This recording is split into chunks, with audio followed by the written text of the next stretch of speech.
Saiam! Nunca mais se aproximem dela!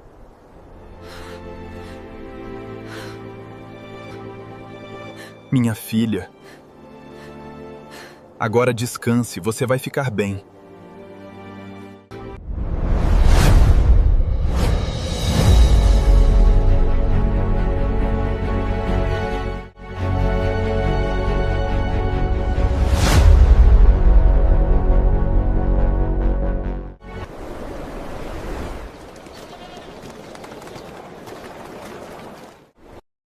Ela foi possuída por 7 demônios.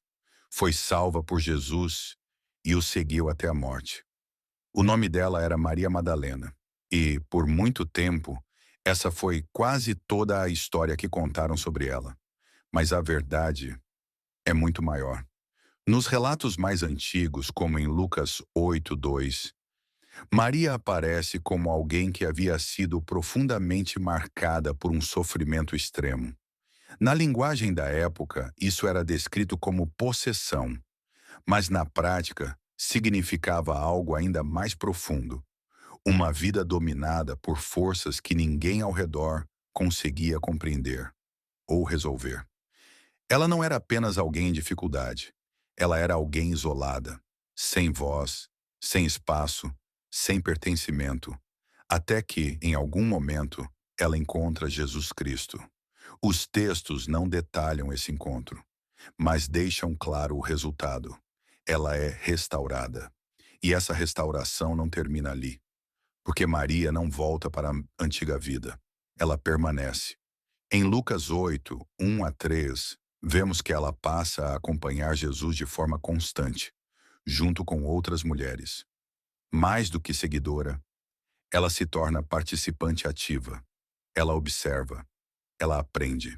E aos poucos ocupa um lugar que naquela sociedade raramente era dado a alguém como ela. Ao longo dos evangelhos, Maria aparece em momentos decisivos. Enquanto muitos se aproximam por curiosidade, ela permanece por convicção. E essa diferença se torna evidente no momento mais difícil. Durante a crucificação, quando grande parte dos discípulos já havia se afastado por medo, Maria está presente. Esse detalhe é registrado em João 19:25. Ela não foge, ela não se esconde, ela permanece até o fim. Mas o que parecia ser o fim, não era. No terceiro dia, ainda antes do amanhecer, Maria vai até o túmulo e encontra algo inesperado. Segundo João 20:1-18, a pedra havia sido removida. O corpo não estava lá. A reação não é de fé imediata, é de confusão. Ela acredita que algo deu errado, que até mesmo o descanso final foi interrompido. Mas então, algo acontece. Ela vê alguém, mas não reconhece. Até que uma palavra muda tudo. Seu nome, Maria, como registrado em João 20:16. E naquele instante, tudo o que parecia perdido não estava.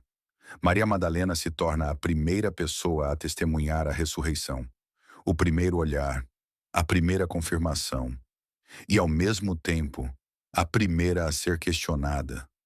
Porque naquela sociedade, o testemunho de uma mulher não tinha o mesmo peso, e isso torna esse detalhe ainda mais intrigante. Se essa história tivesse sido inventada, por que colocar justamente ela como a primeira testemunha? Para muitos estudiosos, essa escolha aponta para algo importante: autenticidade. Mas a história de Maria não termina nos evangelhos. Existe um texto antigo, conhecido como Evangelho de Maria, escrito provavelmente entre os séculos segundo e terceiro.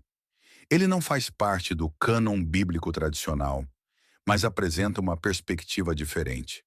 Nesse relato, após a morte de Jesus, os discípulos estão com medo, confusos, sem direção, e é Maria quem assume a palavra. Ela relembra ensinamentos, interpreta o que aconteceu e apresenta uma ideia central. O verdadeiro conflito não está apenas no mundo externo, mas dentro de cada pessoa, nos medos, nas dúvidas, nas coisas que prendem, mesmo quando ninguém vê. mas nem todos aceitam. Alguns discípulos questionam, duvidam, resistem à ideia de que ela possa ter compreendido algo que eles não compreenderam. E isso revela algo que vai além da história. A verdade nem sempre é rejeitada por falta de evidência. Às vezes, ela é rejeitada por causa de quem a comunica. Mesmo assim, Maria permanece. Ela não tenta provar, não tenta convencer. Ela apenas sustenta aquilo que viu e aquilo que entendeu. Ao longo da história, sua imagem foi sendo transformada, misturada com outras figuras, reduzida a versões que não aparecem nos textos originais. Mas quando voltamos às fontes mais antigas, o que encontramos é outra coisa. Uma mulher que saiu de um estado de ruptura total para se tornar uma das testemunhas mais importantes da história. Ela foi possuída por 7 demônios, foi restaurada e permaneceu até o fim. E talvez seja exatamente por isso que sua história continua sendo contada. Porque no final, algumas das maiores verdades da história começam com alguém que ninguém estava disposto a ouvir.